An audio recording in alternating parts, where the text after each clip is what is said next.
Hola mis estudiantes, hoy es jueves, es el 9 de abril.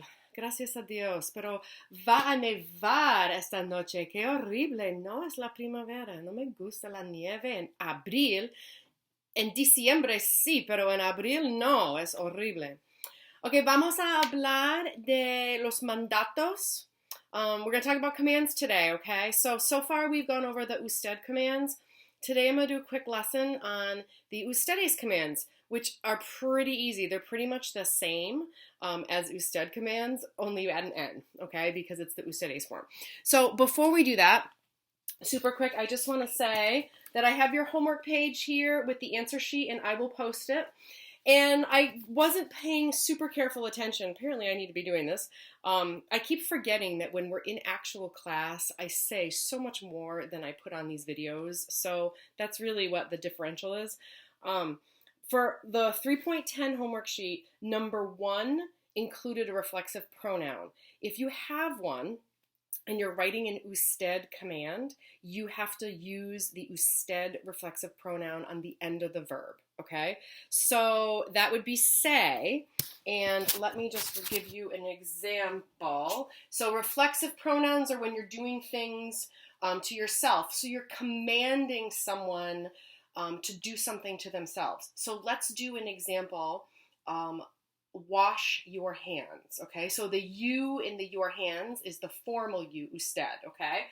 So lavar is to wash, you guys know that. So it's a regular AR verb. Lavarse is to wash oneself. You conjugate the verb as you would, and then you put the reflexive pronoun on the end, okay? So you're gonna add the E ending because it's the opposite ending and it's an AR verb. So you'll say lávese, and there's an accent here. Lávese las manos. And manos are hands. They are masculine and they're not masculine. They happen to be feminine, but they end in O. So it's one of the only irregular feminine O words.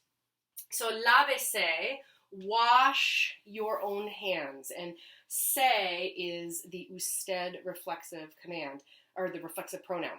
If you were doing this in informal command, you would have to make this te because it would be the to form. Lávate, wash yourself. Lávese is also wash yourself, but now you're being super polite. If you, in fact, I have a reading thing for you that I'm going to give you tomorrow, and it's all about covering your cough in Spanish, and it's put out by the CDC, and it's all informal commands because it's a public service announcement. You are being polite. You're telling people what they need to do. It's important that they do it, but you're still trying to be polite, you know. So if you have a reflexive pronoun, that's where it goes on the end. And if it's going to be an usted command, it will always be say. And if it's going to be an ustedes command, it will always be say, because if you recall the reflexive pronouns, both of the third person pronouns and the formal second person, usted and ustedes, are say, okay? Indirect object pronouns, they also go on the end. So back to the homework page, number 6 and number 7. 7, I noted it, but 6, I didn't, I don't know, I must have spaced out. Buy your friend flowers. Buy is your command. Your friend is the indirect object. Remember directs and indirect objects? Flowers is the direct object. What are you buying? Flowers. There's your direct object. For whom do you buy them? Your friend. So in English, you don't need the pronoun if you put the indirect object pronoun if you put the indirect object in your sentence. In Spanish, you do, okay? So the usted indirect object pronoun would be, well, I guess it depends on who you're referring to. It doesn't have to be usted. I'm sorry, I just spaced out for a minute. But so if you want to say, buy your friend flowers, comprele flores, and you wouldn't say tu amigo, because remember you're using the usted form, su amigo. It's easy to forget that. A su amigo.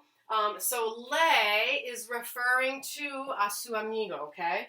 I'm going to post a photo so you can see all my notations on the answer sheet. It makes a little more sense than this. But think of this as think of it like this. Here's your verb, and it's in the form of the command, buy. Remember, comprar is an AR verb, so there's your opposite ending. Compre. And then the direct object is the flowers. There's your direct object.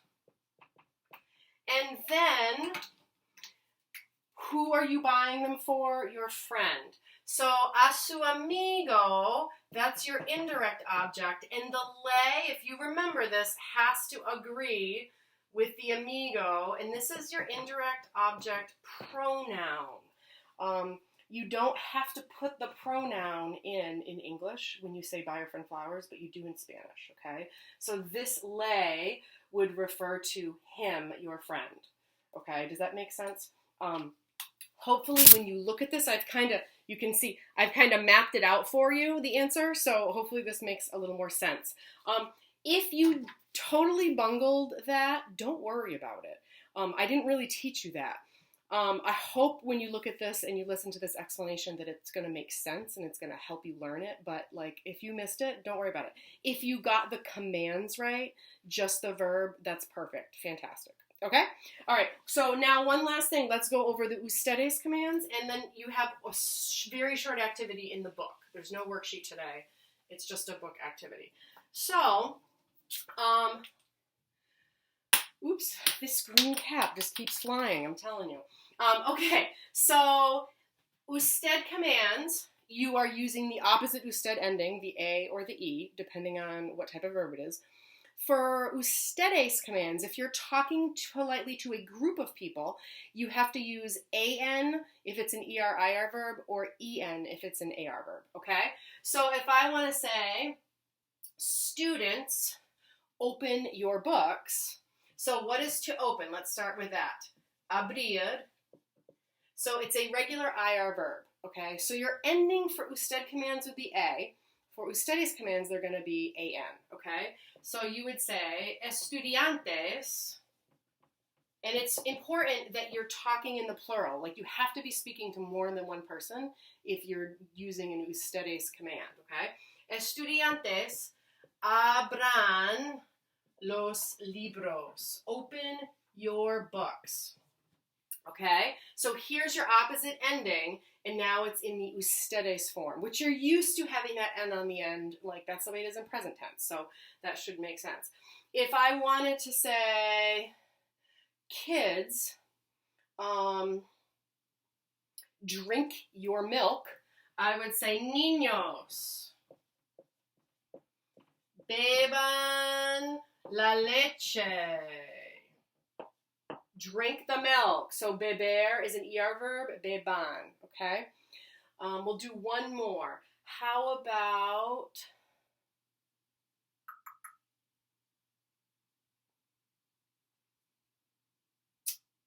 dead air? Good job, Cutney. Way to blank. Way to draw a blank. Excellent. How about do your homework, okay?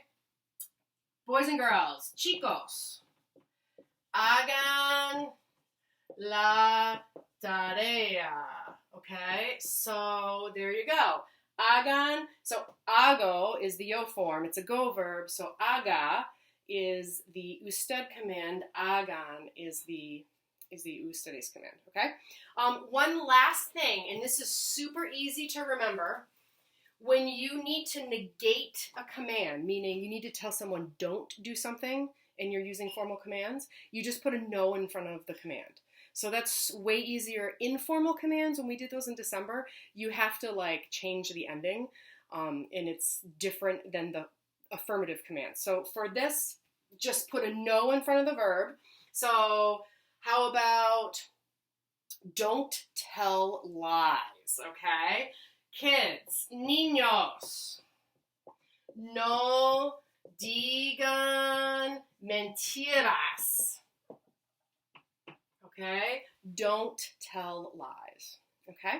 All right. Perfect. And don't forget the little chant. If you were on Zoom yesterday, you missed a new chant. I will film a little video of that later and post it just because I'm starting to lose my marbles here in quarantine land. Okay. So your homework for tonight, you guys, is page 103, activity 26. It's all ustedes commands. Okay? So it's It says, look at the drawings and write what Mrs. Senora tells her children. Okay, so she's talking to all of her kids. And it's like, you know, clean your room and make your bed and whatever. But she's not talking to one child. She's talking to more than one child. So make sure you put it in ustedes form. Okay? All right, adios. All you have to do is write those 6 sentences. We will get through this, okay? See you later. Hasta la vista.